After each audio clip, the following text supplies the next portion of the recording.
Hey, welcome back to Emotional Mojo. I love this. You know, even battling cancer was not enough to stop our next guest from fulfilling her life, living it to the fullest. Please welcome Kimberley Markey. Thank you for being here. Thank you for having me, ladies. You have a really wonderful story, which is why we wanted you here. We love having on real people who have inspiring stories. So tell us a little bit about yourself. We know you lost your grandmother to breast cancer, your mom to ovarian cancer. You ended up testing positive for what's known as the cancer gene. Yep. What happened after that? Well, I do have the BRCA2 gene, breast cancer gene, and you know, I was diagnosed or found out I had that gene when I was 30. Okay. And I have been, you know, going to my routine mammograms and bilateral MRIs and ultrasounds, but it wasn't until this past spring in May that I found a lump. I discovered it myself. Okay. And, wow, after even all the after all that testing, you found it was a self-exam, and I found a lump, and it turned out that it was actual cancer. In July, I found out I had breast cancer, and at the end of that month, I had a bilateral mastectomy. Wow. So let's talk about what you did 30 days after having a bilateral mastectomy. Really. That's what we really want to talk about. Are just relaxing and recovering. Yeah. You went to Disneyland and did what? I went to Disneyland and I did the 5K, the 10K, and the half marathon. Wait a minute, how soon after was this? It was 30 days. 30 days. After having a double bilateral mastectomy. So how do you do that? Physically, yes, but also emotionally, mentally. What made you decide to do that, and how did you do it? Well, you know, it actually gave me the strength to recover faster. Really? I mean, that's what I wanted to do. I had signed up for it back in January, and you know, I was not going to miss this event.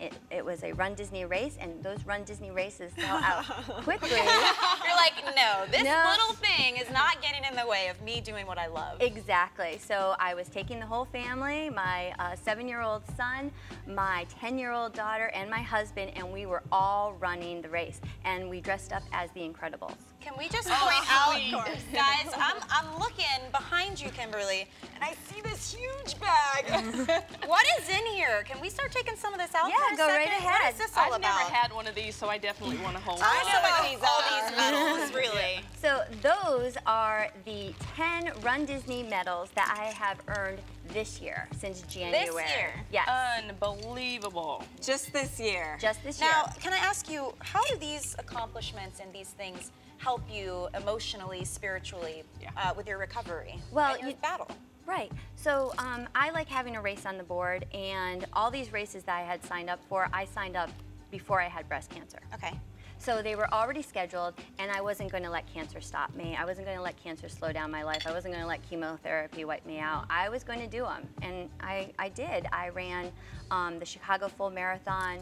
I think I had chemo on Thursday. I ran it on Sunday. Unbelievable. So speaking of that, so your last chemo was at the beginning of January. Then you did what's known as the Dopey at Run Disney, which is the 5K, 10K, half, and then full marathon. Okay, 4 days in a row. Right. You did that 10 days after having your last chemo treatment. Yes.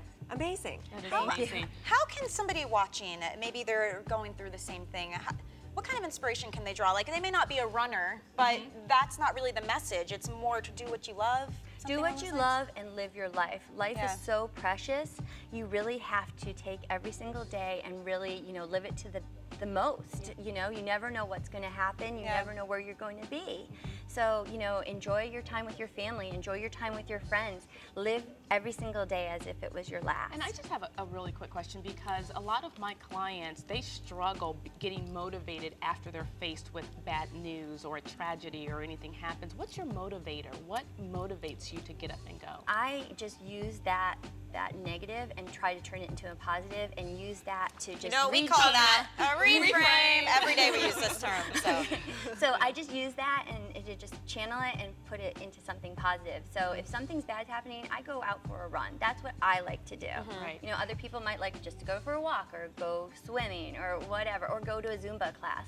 Right. Whatever makes you happy, go find that. But you know, get up, get moving, because that will make you feel better. So where are you now in your treatment? How are you doing? Oh, I'm doing well. I just finished chemo in January, and on Tuesday when I get back to Connecticut after I run the Glass Slipper Challenge, I go into surgery for the rest of my reconstruction, and I'll have a hysterectomy. Wow. Wow. And Tara, I know you guys know each other personally. Right. How does this affect you? So I'm the official nutritionist for Run Disney, so I met Kimberly last year, and I was like, I need to get to know her, because as many of you know, I lost my husband 16 months ago to cancer, and when he was going through his treatment, he was the exact same way. Now, his cancer had spread to his spine, so he wasn't allowed to run.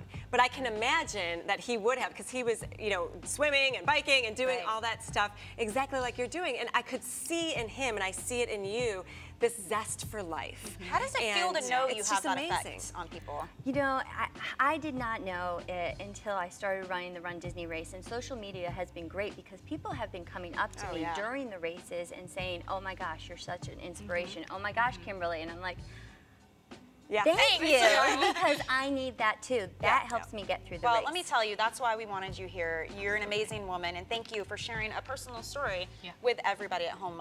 I know you're going to touch some people's lives. Thank I you. do.